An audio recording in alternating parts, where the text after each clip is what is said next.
সবাইকে স্বাগত জানাচ্ছি। আমি ফিরোজ তোহা। শুরুতেই সংবাদ শিরোনাম জানিয়ে দেব এই মুহূর্তে হাতে পাওয়া সর্বশেষ গুরুত্বপূর্ণ আপডেট আন্তর্জাতিক সংবাদ। শুরুতেই থাকছে ইরান যুদ্ধ থেকে প্রস্থানের পথ খুঁজছেন ট্রাম্প। সিএনএন এক প্রতিবেদনে জানিয়েছে, নানামুখী চাপের মুখে যুক্তরাষ্ট্রের প্রেসিডেন্ট ডোনাল্ড ট্রাম্প ইরানের সঙ্গে চলমান সংঘাত থেকে বেরিয়ে আসার উপায় খুঁজছেন। তাসনিমের উদ্ধৃতি দিয়ে পার্স টুডে জানিয়েছে, ডোনাল্ড ট্রাম্প এমন এক সময় ইরানের সঙ্গে যুদ্ধ অবসানের পথ খুঁজছেন যখন তিনি মধ্যপ্রাচ্যে যুক্তরাষ্ট্রের প্রধান মিত্রদের কাছ থেকে পরস্পর বিরোধী বার্তা পাচ্ছেন। এবারে জানাবো, যুদ্ধের আগুনে পুড়ে ছাই হবে যুক্তরাষ্ট্রের প্রতিরক্ষার ঢাল। যুক্তরাষ্ট্র একটি সর্বাত্মক আঞ্চলিক যুদ্ধের দিকে ত্বরান্বিত হচ্ছে বলে শনিবার সতর্ক করেছেন ইরানের খাতামাল আনাবিয়ার কেন্দ্রীয় হেডকোয়ার্টার্সের commander major general Ali Abdullahi. তিনি মধ্যপ্রাচ্যের আঞ্চলিক সরকারগুলোকে অনুরোধ জানান তারা যেন ওয়াশিংটনকে সামরিক অভিযানের জন্য তাদের ভূখণ্ড, অবকাঠামো ও সম্পদ ব্যবহার করতে দেওয়া পুনর্মূল্যায়ন করে। জানাবো, গাজার জরুরি চিকিৎসা সামগ্রীর গুদামে ইসরায়েলের বিমান হামলা। ফিলিস্তিনের গাজার মধ্যাঞ্চলের দেইর আল বালা শহরে অবস্থিত আল আকসা শহীদ হাসপাতালের পাশে মেডিকেল গুদামে ইসরায়েলি বিমান হামলার ঘটনা ঘটেছে। শনিবার ভোরে চালানো এই হামলায় 4টি গুদামের মধ্যে 2টি সম্পূর্ণ ধ্বংস হয়ে গেছে এবং বাকি 2টি মারাত্মকভাবে ক্ষতিগ্রস্ত হয়েছে বলে জানিয়েছে গাজার স্বাস্থ্য মন্ত্রণালয়। এদিকে প্যাট্রিয়ট ক্ষেপণাস্ত্র ফুরিয়ে গেছে, সহায়তা চেয়ে জেলেনস্কির আকুতি। ইউক্রেনের কাছে থাকা যুক্তরাষ্ট্রের তৈরি প্যাট্রিয়ট বিমান প্রতিরক্ষা ব্যবস্থার ইন্টারসেপ্টর ক্ষেপণাস্ত্র শেষ হয়ে গেছে বলে জানিয়েছে দেশটির প্রেসিডেন্ট ভলোদিমির জেলেনস্কি। শুক্রবার টেলিগ্রামে দেওয়া এক বার্তায় তিনি পশ্চিমা মিত্রদের প্রতি দ্রুত বিমান প্রতিরক্ষা সক্ষমতা পুনরায় জোরদার করবার আহ্বান জানান। এবারে থাকছে, মারা গেছেন ভারতের সাবেক সেনাপ্রধান। ভারতের সাবেক সেনাপ্রধান জেনারেল বিশ্বনাথ শর্মা শুক্রবার 96 বছর বয়সে মারা গেছেন। তিনি 1988 থেকে 2090 সাল পর্যন্ত দেশটির সেনাপ্রধান হিসেবে দায়িত্ব পালন করেন।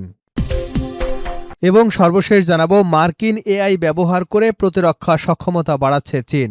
ওপেন এআই ও অ্যানথ্রোপিকের মতো শীর্ষ মার্কিন কৃত্রিম বুদ্ধিমত্তা প্রতিষ্ঠানের মডেলের আউটপুট ব্যবহার করে নিজেদের প্রতিরক্ষা সক্ষমতা বাড়াতে দেশীয় এআই সিস্টেম প্রশিক্ষণ দিয়েছেন চীনা সামরিক গবেষকরা। রয়টার্স এবং 80টিরও বেশি চীনা গবেষণাপত্র ও প্যাটেন্ট পর্যালোচনা করে এ তথ্য পাওয়া গেছে। এতক্ষণ শুনছিলেন সংবাদ শিরোনাম, এবার থাকছে পুরো সংবাদ।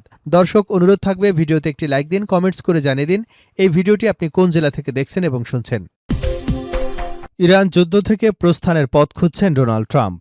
সিএনএন এক প্রতিবেদনে জানিয়েছে, নানামুখী চাপের মুখে যুক্তরাষ্ট্রের প্রেসিডেন্ট ডোনাল্ড ট্রাম্প ইরানের সঙ্গে চলমান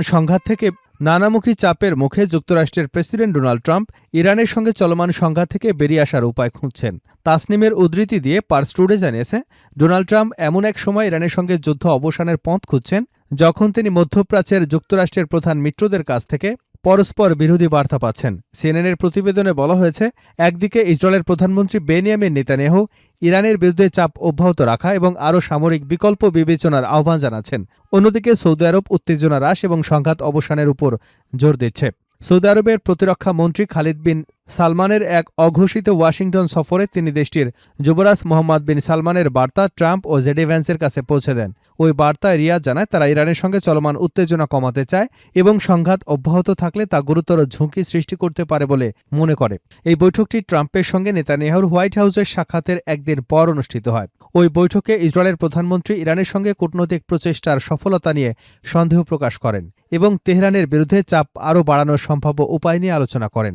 সিএনএনের মতে, এই ধারাবাহিক বৈঠকগুলো যুক্তরাষ্ট্রের মিত্রদের মধ্যে ভবিষ্যৎ কৌশল নিয়ে পার্থক্য সৃষ্টি করেছে এবং ট্রাম্পকে এমন এক পরিস্থিতিতে ফেলেছে যেখানে তিনি সংকট থেকে বেরিয়ে আসার পথ খুঁজছেন। এদিকে ট্রাম্প এখনও একটি সম্ভাব্য সমঝোতায় পৌঁছানোর আশা প্রকাশ করে চলেছেন। তবে নেতানিয়াহু এবং সৌদি কর্মকর্তাদের সঙ্গে তাদের সাম্প্রতিক বৈঠকগুলো ইঙ্গিত দিচ্ছে যে ট্রাম্প বর্তমানে 2টি ভিন্ন পথের মধ্যে সিদ্ধান্ত গ্রহণে কঠিন সংকটের মুখোমুখি। একদিকে সামরিক চাপ আরও বাড়ানো, অন্যদিকে উত্তেজনা কমানোর পথে অগ্রসর হওয়া। যুদ্ধের আগুনে পুড়ে ছাই হবে যুক্তরাষ্ট্রের প্রতিরক্ষার ঢাল।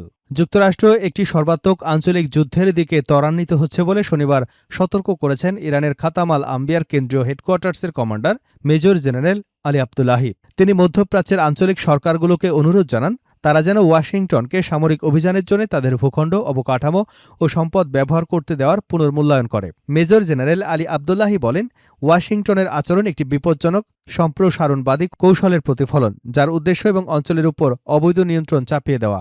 আব্দুল্লাহি বলেন, অপরাধী যুক্তরাষ্ট্র ইরানের বিরুদ্ধে সাম্প্রতিক যুদ্ধের সময় প্রমাণ করেছে যে তাদের শয়তানি লক্ষ্য এবং উদ্দেশ্য হাসিলের জন্য তারা মুসলমানদের স্বার্থ ও সম্পদের বিরুদ্ধে যে কোনো অপকর্ম বা সংঘাত চালাতে দ্বিধা করবে না। তিনি সতর্ক করে বলেন, যুক্তরাষ্ট্র তার নিজস্ব সামরিক বাহিনীকে রক্ষা করতে এবং ইসরায়েলের যুদ্ধযন্ত্রকে শক্তিশালী করতে আঞ্চলিক দেশগুলোর সম্পদ, মূলধন, গুরুত্বপূর্ণ অবকাঠামো এবং কৌশলগত সম্পদকে কাজে লাগাচ্ছে। তিনি বলেন, ইসলামী অঞ্চলের দেশগুলোকে অবশ্যই বুঝতে হবে যে যুক্তরাষ্ট্র তাদের মূলধন, সম্পদ, গুরুত্বপূর্ণ অবকাঠামো, কৌশলগত সম্পদকে তার ক্লান্ত শ্রান্ত সামরিক বাহিনীর জন্য প্রতিরক্ষামূলক ঢাল হিসেবে ব্যবহার করছে, আর একই সাথে সন্ত্রাসী এবং শিশু হত্যাকারী ইহুদিবাদী সত্তার যুদ্ধ ও নিরাপত্তা ব্যবস্থাকে শক্তিশালী করছে। গাজার জরুরি চিকিৎসা সামগ্রীর গুদামে ইসরায়েলের বিমান হামলা। ফিলিস্তিনের গাজার মধ্যাঞ্চলে দেইর আল বালা শহরে অবস্থিত আলাক্সা শহীদ হাসপাতালের পাশে মেডিকেল গুদামে ইসরায়েলি বিমান হামলার ঘটনা ঘটেছে। শনিবার ভোরে চালানো এই হামলায় 4টি গুদামের মধ্যে 2টি সম্পূর্ণ ধ্বংস হয়ে যায় এবং বাকি 2টি মারাত্মকভাবে ক্ষতিগ্রস্ত হয় বলে জানিয়েছে গাজার স্বাস্থ্য মন্ত্রণালয়, খবর আনাদোল এজেন্সির।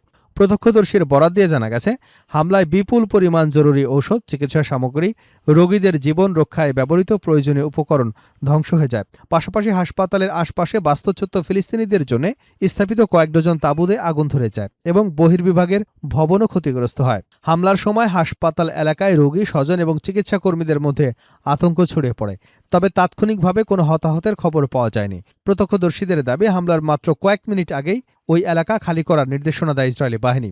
গাজার স্বাস্থ্য মন্ত্রণালয় এ ঘটনাকে স্বাস্থ্য ব্যবস্থার উপর সরাসরি ও পরিকল্পিত হামলা বলে আখ্যায়িত করেছে। তাদের অভিযোগ, ইসরায়েল ধারাবাহিকভাবে গাজার স্বাস্থ্য অবকাঠামো ধ্বংস করেছে, প্রয়োজনীয় ঔষধ, চিকিৎসা সামগ্রী প্রবেশে বাধা দিচ্ছে, গুরুতর অসুস্থ আহত রোগীদের বিদেশের চিকিৎসার সুযোগ সীমিত করেছে। এ ঘটনায় জাতিসংঘ, আন্তর্জাতিক মানবাধিকার সংস্থা এবং মানবিক সহায়তা সংস্থাগুলোর প্রতি দ্রুত হস্তক্ষেপের আহ্বান জানিয়েছে গাজার স্বাস্থ্য মন্ত্রণালয়। প্যাট্রিয়ট ক্ষেপণাস্ত্র ফুরিয়ে গেছে, সহায়তা চেয়ে জেলেনস্কির আকুতি। ইউক্রেনের কাছে থাকা যুক্তরাষ্ট্রের তৈরি প্যাট্রিয়ট বিমান প্রতিরক্ষা ব্যবস্থার ইন্টারসেপ্টর ক্ষেপণাস্ত্র শেষ হয়ে গেছে বলে জানিয়েছেন দেশটির প্রেসিডেন্ট ভলোদিমির জেলেনস্কি। শুক্রবার টেলিগ্রামে দেওয়া এক বার্তায় তিনি পশ্চিমা মিত্রদের প্রতি দ্রুত বিমান প্রতিরক্ষার সক্ষমতা পুনরায় জোরদার করবার আহ্বান জানান। জেলেনস্কি বলেন, গত রাতে একটি ব্যালিস্টিক ক্ষেপণাস্ত্রই কেবল ভূপাতিত করা সম্ভব হয়েছে, কারণ প্যাট্রিয়ট সিস্টেমের জন্য অন্য কোনো ক্ষেপণাস্ত্র অবশিষ্ট নেই, খবর আনাদোলু এজেন্সির। এদিকে রাশিয়ার রাষ্ট্রীয় পারমাণবিক সংস্থা রোসাটমের প্রধান আলেক্সেই লিখাচেভ দাবি করেছেন, ইউক্রেনের হামলায় কৃষ্ণ সাগরে ফেসকোপ পরিচালিত ইয়ানিনা নামের একটি মালবাহী জাহাজ ডুবে গেছে। তার দাবি, আন্তর্জাতিক জলসীমায় বেসামরিক পণ্য বহনকারী জাহাজটি নভরোসিস্কো বন্দর থেকে প্রায় 210 কিলোমিটার দূরে হামলার শিকার হয়। লিখাচেভ আরও জানান, জাহাজে থাকা 17 জন নাবিককে নিরাপদে উদ্ধার করা হয়েছে এবং তারা সবাই সুস্থ আছেন।